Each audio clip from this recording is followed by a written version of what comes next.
ரோட்ல நடந்து போன பொதுமக்களுக்கு இப்படியே ஆகணும்.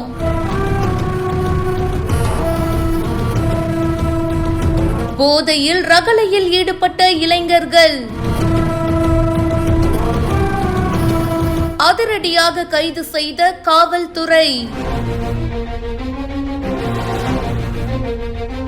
விழுப்புரம் விக்கிரவாண்டி பக்கத்துல இருக்கிற சுற்றுலா தலமான வீடூர் அணையில இளைஞர்கள் சில பேரு போதையில ரகளையில ஈடுபட்டிருக்காங்க அப்படின்னு கூறப்படுது. அந்த வழியா போன வியாபாரி உட்பட பொதுமக்கள் 4 பேரை பயங்கர ஆயுதங்கள் கொண்டு தாக்கி அவங்க கிட்ட இருந்து நகை, பணம், செல்போன் இந்த மாதிரி பொருட்களை எடுத்துட்டு போனதா சொல்லப்படுது. அணை பகுதியில இருக்கிற சில கடைகளையும் அடிச்சு உடைச்சு பொதுமக்கள் சில பேரையும் தாக்கி தப்பி ஓடியதா கூறப்படுது. இந்த விஷயத்துல போலீசார் வந்து விசாரணை பண்ணி 5 பேரை கைது பண்ணி நீதிமன்றத்துல ஒப்படைச்சு சிறையில அடைச்சிருக்காங்க. இதனால அந்த பகுதியில பரபரப்பு ஏற்பட்டிருக்கு.